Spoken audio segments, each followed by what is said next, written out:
Okay, I'm with Lee. We're going to review all these components. First, I'm going to show you the outside, where we have solar panels on the roof, facing more or less east and west, but they get the midday sun. There's 8 panels to the east of the garage and 8 panels to the west. There's room to expand by another 4 on each side. Lee's going to explain. I've laid out all these parts that go with it, and I want to get a sense of what they actually do. So this is the battery. That's your battery there. Okay, so this is capable of holding about 5,000, 5 or 6. Well, it tells you right here what it is. 48 volt battery, 100 amp hours at 120 watts, which basically would get a person, through a day of very low use. Depending on what you're using and how many. Yeah, you have to limit your load in your circuit. So the battery. And life depends, or it depends on how many batteries you have as to how long you can go to. The more batteries, the longer you can go. So if the system we set up is capable of storing a lot more charge than one battery, we just simply add additional batteries to have more latent stored up electricity. Right. Now, this unit here is the inverter. Yep. That takes the DC voltage, converts it into AC, and it'll do either 120 or 240. But not both at the same time. Both at the same time. This is an all-inclusive system.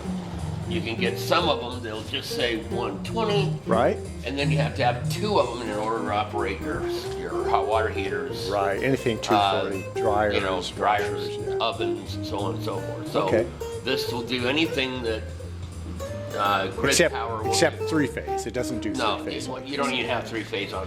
No, there's no load on this. Yeah. So, Okay, so we'll just recap. Battery, inverter. Now, does the electricity come here first and get converted to DC, and then goes to here to charge this, as well as shunting off? Well, this one, actually I have to look at the schematics, but this unit here will allow the battery to be charged when it needs to be charged, either from the solar panels or from the grid. Ah. Okay. So you always got backup, either from the solar panels? Yeah, you That's always very have nice. backup. Very good. Yeah. And meanwhile, the power through this conduit here, which I'm going to show outside, right up there, this conduit, which comes down from the roof that they've already been able to install, comes over here first to get converted to either AC or DC. DC will go to the battery, AC will go to the utility box, but AC from the utility box can also come to the inverter, which can also keep the battery charged. Wow, that's really good. Give me a second here. All right, these minor parts on top of this. What is that? These are splitters for the solar panels. Oh, so if you add more panels, you add more splitters. Yeah, well, yeah, you have to have the splitters. I mean, this way you don't have to splice wires with wire nuts, so on and so forth. Okay, so they simplified. Now, how many panels are... And they make it watertight. That's the key thing, too, is they're watertight. Okay, so the question is on the panels, how many panels are set up to get 48 volts out, DC?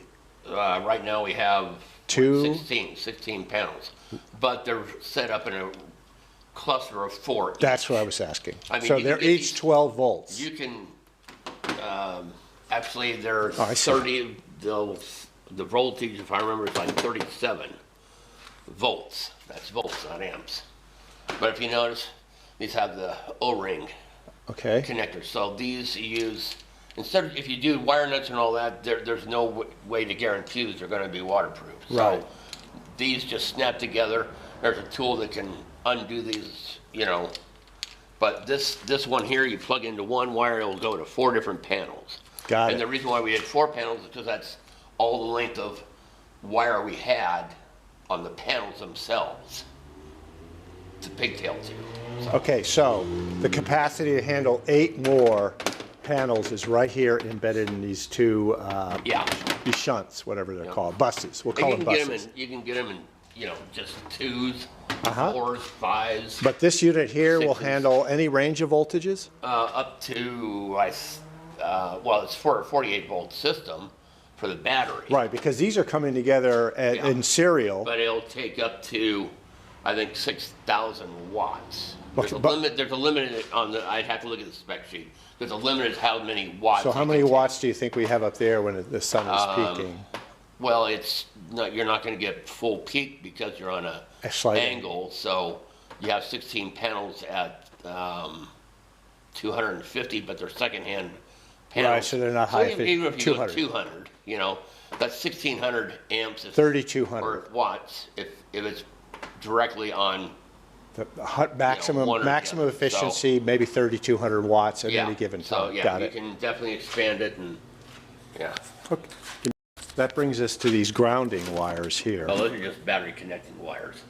Oh, so if we Yeah. add additional batteries, we'd Yeah, use then, these? these would go from one battery to the next. I see. See how they're they loop or whatever. Okay, very good. So those And this is just won't even- to mount the battery if you wanted to on the wall or something? Along with this hardware, with its I think fasteners? that was actually for. Question is that for the inverter or for the? Because you've already mounted the inverter up there, so. They're just Yeah. additionals? Yeah, actually, nuts. Huh, I didn't realize we had these. I bet you these. Could have been used, but Well, no, we'll still use them. I can. You know what? I'll do that. You know, but oh, just additional support. yeah. Well, actually, they don't fit there, so don't. Well, It's probably okay. It's probably then for the batteries okay. to go in the thing. So let's leave it with the battery, Yeah. just to keep them associated. And Oh, now, I mean, obviously you have to do some sealing with that. Yeah. Okay, and you've got these. Same thing, splitter. But these are the wrong gauge. These are Oh. these are too small, so I had to buy some other ones. Everything we're using is 10 gauge, Right. the heavier ones. And Those- these are no longer needed. yeah. So I'm going to take them under that. Yeah, it's for a smaller system. You don't want to. This is for RS-422 or something, so you can control what? Which unit?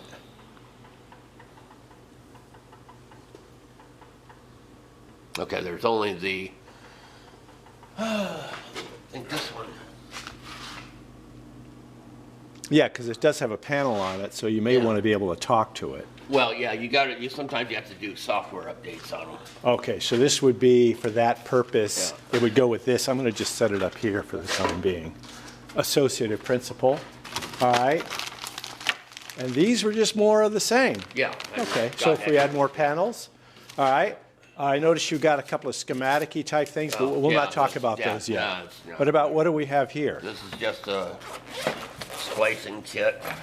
Okay, so that's your So tools. yeah, these are the deals you can splice onto the Right. end. So these And are there's the these are tool. your tools once Yeah. you're And done. this is the tool to take the thing apart, or you use two of them to tighten them down to Okay. make sure the water connection's tight. Okay, it. and then I noticed you have to use these for just for Zip cables. ties for the wires up top. Just Didn't want them blowing around, rubbing on Right. the roof. And I noticed there's a video, No, just more zip ties. more zip ties in Yeah. there. Okay, now let me take a break here because we're going to talk about some of the things in the next row down. Okay, so now we have this baby here, which is just a UDP type cable. Yeah. And with, so what does it talk USB. to? Does it talk to this, the battery unit?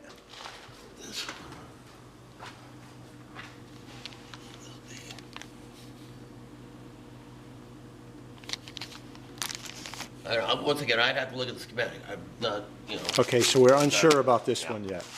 Okay, then we, That could be a, the uplink for the, we have some more interface cables here. Yeah. Any idea where they go to?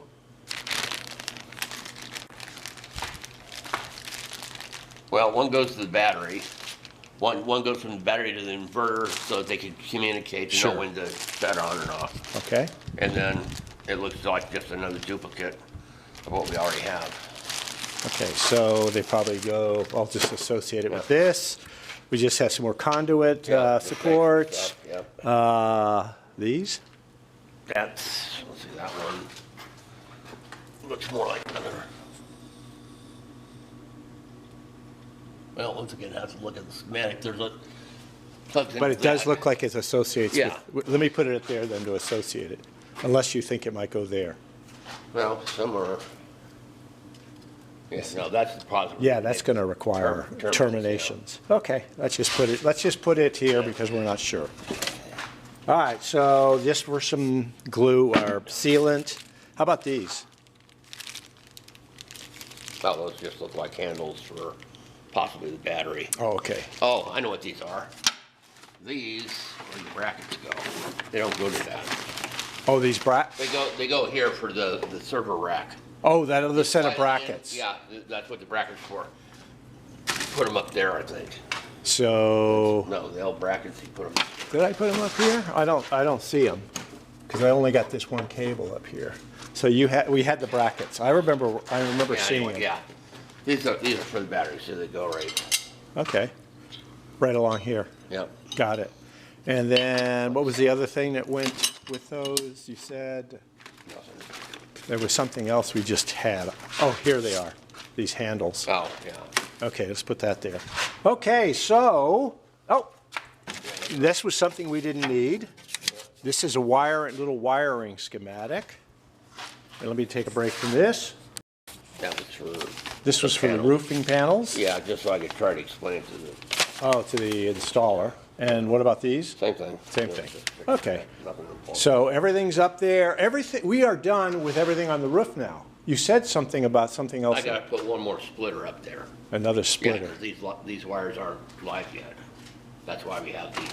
Okay, so the unfinished part of the project is to put another splitter on the roof. To tie everything together to energize these wires here.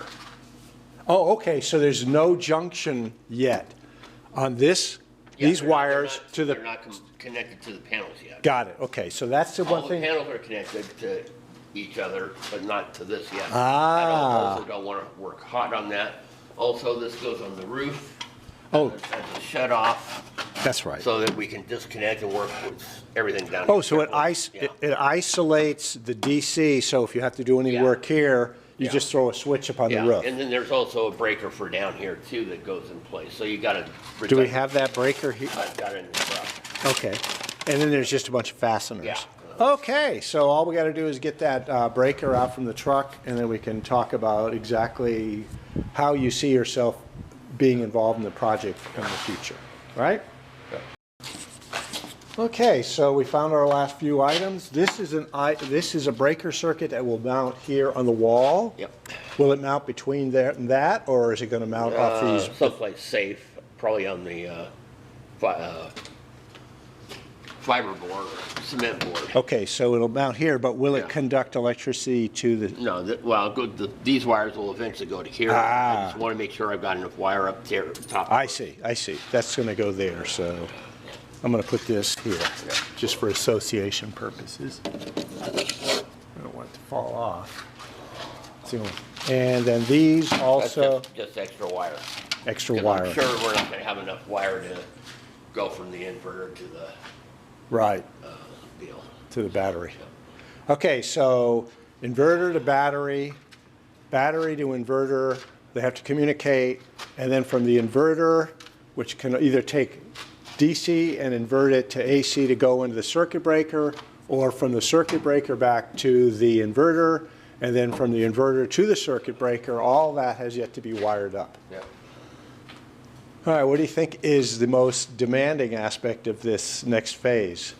Before we go too much further, got to get access to the panel, which means I've got to take off the You mean this panel here? Yeah, I have to be able to get into that. So Do you mean have to take it literally out of the wall? Well, I've got to. Well, I have to. Oh, from the get side. This, so I got to take this apart first. So that's a good thing that I didn't connect all this. Okay, because all you did was drill through it before. Yeah. Now what you're going to have to do is just maybe do a cut and then remove these wood screws so you can take this out so you have access to the wiring on the other side of the panel. Okay. Now, are you going to feel up to it? I'm going to turn it off. Yeah. Okay. recently I had an ad hoc installation of a solar panel project. Went up on the roof of this garage. The panels were used, there's 16 of them. I believe they're currently, even though they're used, they're capable of 200. They're 250 watt Canadian solars. And they're capable of putting out 200. How much do you think now? Because they're a little. Well, it all just depends on the light, but that's what they're rated at, is 250. They're rated at 250. There's 16 of them. You multiply 16 by 250, you get about 4,000. Correct. Anyway, so the system I was going to install was intended to be able to feed into the house and augment power in the house, but not necessarily go onto the grid, correct? It wouldn't have been able to go feed electricity onto the grid? No, it's not grid. It cannot backfeed. Because it's not UL listed. Correct. And it probably would not get a permit to backfeed. Correct. So ultimately, based on these factors, decided to decommission it, even though it had never been fully commissioned. And however, it is a good solution, would you say, for a cabin or something that's off the line, off the grid? Correct. It's set up more for a grid or off-grid system. And it would probably provide about 4,000 watts at peak. And that would... That's the DC, that's on the DC side. Yeah, it just all depends on how you orientate the panels and, you know, what sun you're getting. So that's probably about, what, 20 But amps? it's a 6,000 watt capable inverter. And the inverter, and that would be this unit here, with battery backup over 48 here. volt battery system. And how long do you think something like that would normally last? A couple hours if the power went out and you, under normative Oh, loads? it all depends on what you're trying to run. I mean, it's about a 5 kilowatt hour battery, and this is lithium iron phosphate chemistry. So, you know, if you're just trying to do some lights in our fridge, you could probably run it for a while. But if you're trying to do much more, So if you had a cabin out in the woods somewhere with no But you could add to electricity, it. you could add more batteries, whatever you wanted to do. There's factors related to that. Now, of course, you don't just get panels, and you get a battery, and you get an inverter. That all has to be hooked together, correct. and it has to be safely done, and somebody has to know what they're doing, right? Yeah. And it's going to require lots of different kinds of cables and mounting hardware. You have to have an isolate. This is an isolation Yeah, it's switch, right? a DC disconnect. And that would be between the panels and the inverter. And then, of course, you'd have That's it. for the battery. That would be a battery isolator.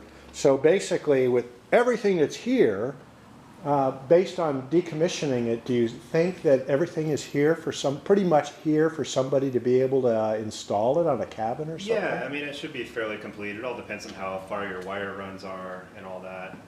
So it'd be a nice solution for like an isolated workshop or something where you wanted to have lights and maybe Yeah. a refrigerator or a light heater or something for the winter, and as long as the sun's shining and you didn't go without sun for a couple hours, as long as you were working by day, you probably have some power and you have some backup battery power. yeah, and you can always add to this battery. This battery and inverter have never been used. They So are brand they're new. brand new. And the reason why a contractor who has a license to do this wouldn't install it is because it's not UL listed, and therefore there would be some responsibility on the part of the contractor. Yeah, correct. This is not a system that you can tie to the grid, and it doesn't meet UL requirements, so you can't technically pull a permit.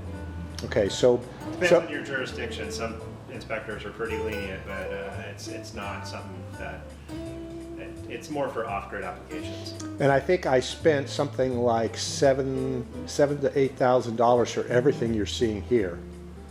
And so the idea would be, since we're going to go to a system that can go on the grid, that is UL listed, that can get permitted by the state, and there is some funding available from the state of Oregon in order to install such a system, we basically pulled all this off the roof of our garage, and now it's available to someone who, with a cabinated solution, and you know, what would you estimate its value would be to somebody who was doing something like that? Maybe $3,000-4,000, right? Yeah, it's whatever Whatever you want to do. So basically, you would have to hire somebody who knew what they were doing. I would always recommend hiring somebody who had at least done one such cabinated installation, so they knew what they were about. Because when you're dealing with electricity, it can get kind of risky, fire-wise or something else. So anyway, this is available to someone who may want to follow up and install or augment a system they already have. For instance, the battery and the inverters could be added to a pre-existing solar system, and it would provide more current and more backup. And the panels could be added too, and then plumbed in electrically into a pre-existing system. Is that correct? So that it would add more storage in terms of the battery, inversion power in terms of the inverter, and more solar electricity. I'm sure lots of people can think of creative ways to utilize the system. All right, You know, it could be in a van. It could be you could do a lot of weird things. If you had like an old school bus that you converted into a home, you could mount them on the roof, or you could take them out and tilt them towards the sun. You want to make sure there's no shade on them. So that's basically the complete system here that is available if somebody wants to contact me, and I'll add that contact information here for that purpose. Well, anyway, there we go with that.